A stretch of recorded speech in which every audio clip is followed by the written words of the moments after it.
Assalamualaikum warahmatullahi wabarakatuh. Apa kabar anak-anak Bapak sekalian? Semoga saja kalian semua dalam keadaan sehat walafiat dan selalu lancar dalam melaksanakan kegiatan kalian setiap harinya. Di tema 1 kemarin kita sudah mempelajari materi tentang indahnya kebersamaan. Nah, sekarang kita akan melanjutkan ke materi baru, yaitu tema 2, selalu berhemat energi. Tema 1, sumber energi. Ya. Sebelum kita mulai pelajaran kita hari ini, marilah sama-sama kita berdoa terlebih dahulu menurut agama kita dan kepercayaan kita masing-masing.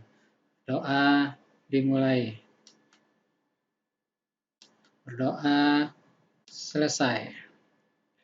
Sebelum kita lanjutkan pelajaran kita hari ini, adapun tujuan pembelajaran kita mempelajari tema 2 ini. Yang pertama yaitu nantinya kalian mampu menjelaskan tentang sumber energi manfaat energi matahari dalam kehidupan sehari-hari.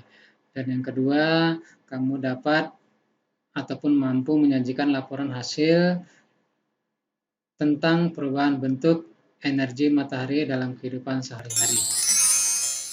Nah, anak-anak, coba ingat-ingat terlebih dahulu, pernah nggak kalian merasa lemas atau letih setelah berolahraga ataupun bermain, atau setelah melakukan suatu pekerjaan? Setelah itu apa sih yang kalian cari? Ya, makanan dan juga minuman. Coba ingat-ingat lagi apa yang kalian rasakan jika tidak makan dan minum. Ya, pasti terasa lemas karena tidak ada energi yang masuk dalam tubuh kita. Ya, energi yang masuk dalam tubuh kita, ya, dengan makan dan minum serta istirahat yang cukup akan merasa bugar kembali tubuh kita ini karena sudah diasupin makanan dan minuman tersebut, sehingga energi akan kembali bugar kembali. Oke, anak-anak, energi sangat penting bagi kehidupan kita dan memiliki hubungan yang sangat erat sekali. Ya, semua makhluk hidup membutuhkan energi. Tanpa adanya energi, maka aktivitas semua manusia akan terhambat. Jadi, apa sih yang dimaksud dengan energi itu? Ya, kita lihat di sini. Energi adalah kemampuan untuk melakukan pekerjaan. Ya, itulah yang dimaksud dengan energi. Kemudian anak-anak, kamu tahu tidak dari mana energi itu berasal? Ya, apa saja sumber-sumber energi yang ada di sekitar kita? Oleh karena itu, kita harus mengenal macam-macam sumber energi dalam kehidupan kita. Untuk apa? Hal ini akan membuat kita semakin mengerti, bijaksana, dan paham dalam pemakaian sumber energi dalam kehidupan kita sehari-hari. Oke, sekarang kita pelajari tentang sumber energi itu tersebut ya. Sumber energi adalah segala sesuatu yang berada di sekitar kita dan dapat menghasilkan energi. Ya, energi itu terbagi dua. Yang pertama, sumber energi primer dan sumber energi sekunder. Ya, siapa yang tahu perbedaannya antara sumber energi primer dan sumber energi sekunder? Ya, nah, kita jelaskan satu persatu ya. Sumber energi primer adalah sumber energi yang tersedia langsung di alam dan belum mengalami pengolahan. Ya, contohnya, yang pertama yaitu matahari, air, angin, biomasa, makanan, dan bahan bakar fosil. Ini adalah contohnya dari sumber energi primer tersebut. Matahari, air, dan angin ini kita tidak perlu membuatnya, ya, karena Allah sudah menyediakannya semua itu untuk kita.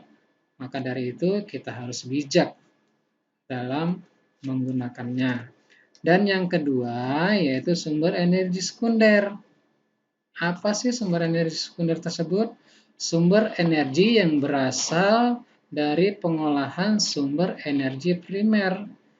Jadi agar kita mendapatkan sumber energi primer, kita harus mengolahnya terlebih dahulu, ya. Dan itu kita harus usaha.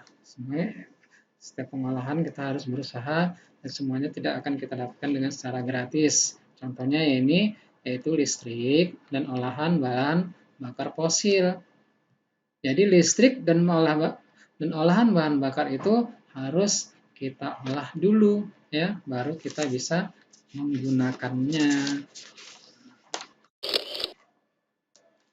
Selanjutnya, seperti yang sudah Bapak jelaskan sebelumnya, salah satu sumber energi terbesar yaitu adalah matahari. Ya, matahari merupakan sumber energi terbesar di bumi. Matahari berperan besar dalam kehidupan manusia. Matahari memancarkan energi panas dan cahaya. Ya, panas matahari berpengaruh terhadap aktivitas manusia dan makhluk hidup lainnya di bumi ini. Nah, sekarang Bapak akan jelaskan peran matahari bagi kehidupan di bumi ini. Apa saja sih manfaat matahari tersebut? Ya, seiring dengan perputaran bumi pada porosnya, matahari itu membuat terjadinya siang, ya, membuat terjadinya siang dan membuat terjadinya malam. Jadi, ya,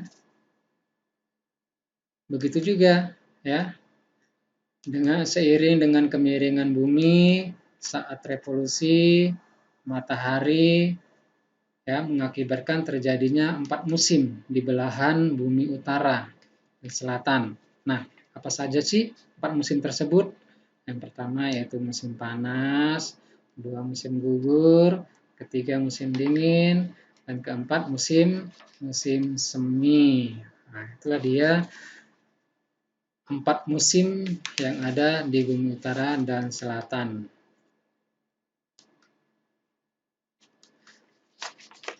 Matahari juga menghasilkan energi panas, ya.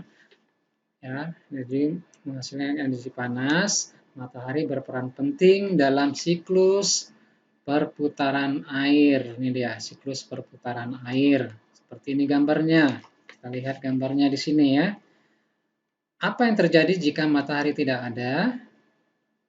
Tentunya hujan tidak akan pernah ada di bumi ini dan air akan masih bertahan atau masih berada di laut, sungai, dan sebagainya. Akibatnya, sebagian daratan di bumi akan kering, tanaman akan tandus, ya. Kita akan kesulitan mendapatkan air untuk mandi, masak, mencuci tangan, dan lain sebagainya. Maka dari itu, kita harus bersyukur karena masih ada matahari di bumi ini, ya. Begitu juga energi panas matahari juga menyebabkan perubahan cuaca, ya. Menyebabkan perubahan cuaca. Yaitu yang pertama, ya, cuaca panas.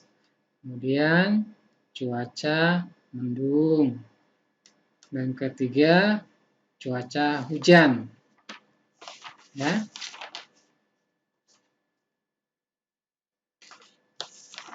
Jadi ketiga ini adalah hal yang sering kita lihat dalam kehidupan kita sehari-hari, ya. Inilah dia terjadinya perubahan cuaca. Kemudian energi panas matahari dapat menyebabkan perbedaan suhu udara. Perbedaan suhu udara, ya. Perbedaan suhu udara ini juga memicu terjadinya angin, ya. Memicu terjadinya angin. Angin dapat dimanfaatkan sebagai sumber energi juga, ya. Angin juga dapat dimanfaatkan sebagai sumber energi, ya. Begitu juga energi panas matahari juga memiliki manfaat, ya. Yang pertama yaitu untuk menjemur pakaian. Panas matahari juga mengakibatkan air laut meluap dan dimanfaatkan oleh petani untuk membuat garam, ya. Ini dia. Panas matahari juga membantu, ya, menjaga temperatur tumbuhan. Apabila suhunya rendah, maka mengakibatkan penguapan lahan, sehingga tumbuhan lembab atau basah, dan lama-kelamaan ia akan mati. Tapi, apabila suhunya terlalu tinggi, maka penguapannya lebih cepat. Nah, ini juga bisa berakibat daun di tumbuhan atau di pohon cepat kering atau layu, dan mengakibatkan tumbuhan akan mati. Ya.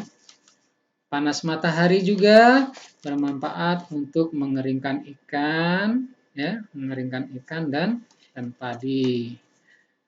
Selain energi panas matahari, ya, matahari juga memiliki energi cahaya, ya. Energi cahaya ini bermanfaat untuk fotosintesis. Ada yang tahu nggak fotosintesis itu apa? Ya, kita lihat. Fotosintesis adalah proses pembuatan makanan pada tumbuhan. Ya. Jadi, bukan hanya kita saja yang makan, yang memerlukan makanan dan minuman, tapi tumbuhan juga. Ya, tumbuhan juga butuh makanan dan minuman. Itu juga energi matahari berperan penting, ya, untuk mengeringkan biji tanaman, ya, yang bermanfaat untuk membantu pertumbuhan kecambah, akar, daun, bunga, dan pohon, ya. Dia proses mengeringkannya, ya. Begitu juga energi cahaya matahari, ya. Energi cahaya matahari di pagi hari itu sangat bermanfaat bagi kita, ya. Sangat bermanfaat untuk tulang, ya. Ya. Proses terjadinya vitamin D, ya, yang berguna bagi pertumbuhan tulang pada anak-anak. Jadi vitamin D ini, ya, bermanfaat untuk pertumbuhan tulang pada anak-anak dan penyerapan kalsium ke dalam tulang. Jadi bagi kalian kalau ada panas pagi hari itu jangan takut, ya, karena panas pagi hari itu bisa untuk membantu pertumbuhan tulang, ya. Jadi berjemur di pagi hari, ya.